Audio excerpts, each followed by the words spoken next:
We're getting closer and closer to Houston Texans training camp kicking off and the start of the NFL season. For those who don't know, the NFL is my favorite sport.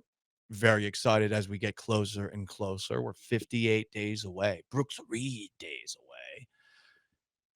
Bill Barnwell and ESPN in the last couple of years have been all over the place when it comes to ranking Houston Texans skill players against the rest of the league. In 2023, we were told that CJ Stroud had the worst supporting cast around him going into the season. That was conveniently forgotten at the end of the year as everyone made a lot of excuses for Bryce Young's rookie season. People were saying going into that year that Bryce Young had quite the supporting cast. Going into last season, however, the Houston Texans had the number one ranked skill position group in the entirety of the league. Number one. And understandable. Nico Collins had broken out as a star. Tank Dell was a really good rookie. And they had just brought aboard Stephon Diggs via a trade. Also, they brought in Joe Mixon. I mean, there was a lot to work with there. And if you wanted to go further, Dalton Schultz, solid as far as tight ends go. At least that's what we thought going into the year. If you really want to go further, there was some excitement about Dameon Pierce. Could John Mechie ever reach the potential that he had when the Texans drafted him in the second round after he was dealing with a torn ACL and he had to deal with cancer? Lots of reasons for optimism. They did not live up to those optimistic hopes, largely due to an offensive line that was awful. Some believe it was the worst in the NFL last year and that it is still the worst in the NFL going into next season. And an offensive coordinator that did appear to be in over his set. Football is football. You know, when asked about the team's struggles, that was a Bobby Slowick line that had me out on him right there, right then. Going into this season, you wonder, okay, well, what's CJ Stroud's supporting cast? How does it compare to the rest of the league? Here's what Bill Barnwell wrote. The Texans have the 14th best group of skill players in the league.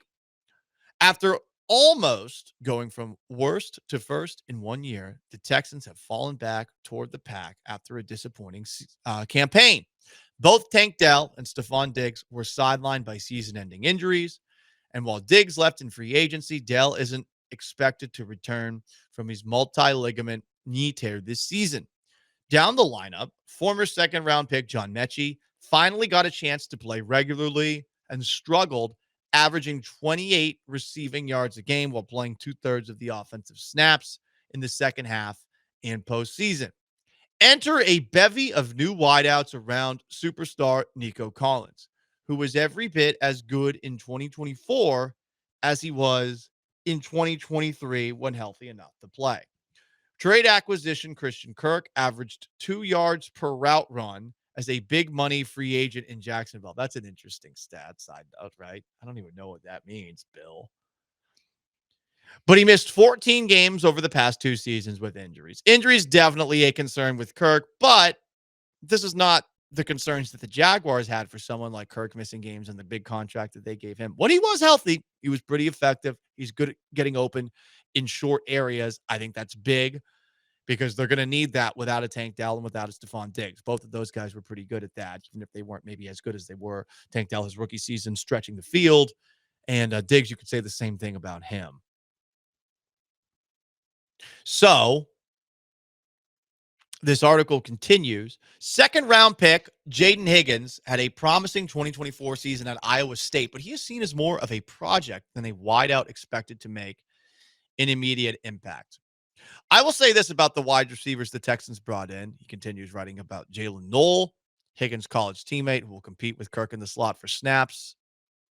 I would expect, writes Barnwell, the Texans to find some starting caliber snaps across from Collins within this trio, but it's also only realistic to say the vision of 3 elite wideouts they had this time last year isn't in the cards with this new bunch. That is a fair way to frame it. But what the hell means project at wideout? What does that mean? Does that mean that it's going to take a couple of seasons for someone like Jaden Higgins to get to the comparisons that some had for him going into the draft? Nico Collins, to be specific. Does that mean it's going to take time for him to get to that point? I do wonder about that one. And I can't tell you the answer to that. I think a guy with that size is always going to have a chance to be on the field. When you're that big and you have someone across from you that's also big, you're going to probably have pretty favorable matchups. But I will agree with Barnwell. I'm not expecting much out of Houston Texans rookies this coming season. I think to see them actually contribute by the end of the year would be a pleasant surprise. It's not to say I don't think they're going to be good ever. I just think you've been pretty damn lucky in the draft the last couple of years. And no matter how good you are at scouting, you got to remember that the NFL draft is a crapshoot. You are going to miss as much as you hit. So while I like the way Nick Caserio scouts receivers based off of Nico Collins and Tank Dell, we can go a little further with Xavier Hutchinson, who's been pretty damn good as far as sixth round picks go. But I wonder if this is just going to continue. The odds are against it. I would say the same thing about defensive backs, you know?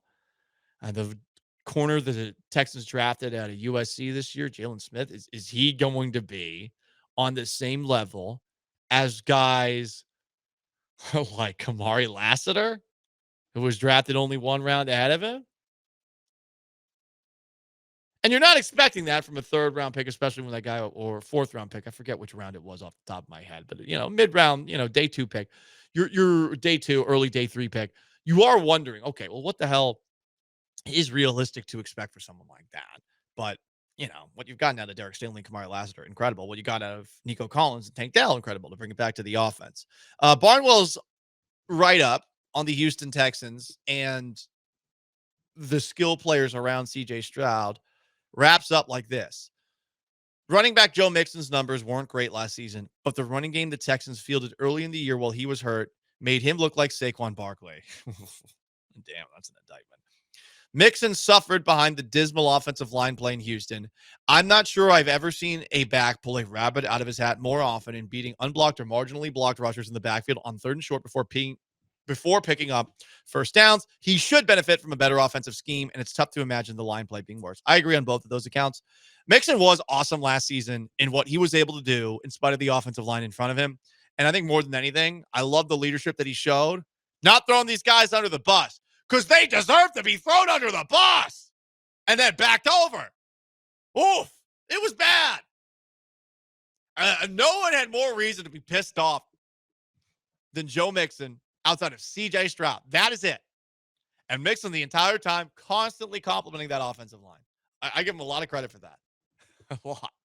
I would not have dealt with that from a patient's perspective. And we know this is a guy who back in the day, maybe not the best patience. You know what I'm talking about. I think he deserves a lot of credit for the way that he handled the Texans offensive line this season. Talking about the skill players still, the ESPN's also put out these rankings. Who are the top defensive tackles in the league? No Houston Texans made it. But as far as running back rankings, Joe Mixon was ranked the 9th best running back in the National Football League. The ESPN write-up, Mixon looked rejuvenated in Houston after the Texans acquired him. In a trade with Cincinnati in March, he's not a home run hitter with a career average of 4.1 yards a carry over 8 seasons, but he's got just about everything else. An NFL personnel evaluator said of him, quote, really good vision, feet, contact, balance, a hammer in the run game. Looked worn down at the end of the season, but overall, that was a really good trade for Houston. Mixon is the NFL's only player with at least 1,300 scrimmage yards and 9 touchdowns in each of the last 4 years. His 94.6 scrimmage yards per game last year trails only Arian Foster in 2014 and DeAndre Hopkins in 2018 and 2015 in Houston Texans history.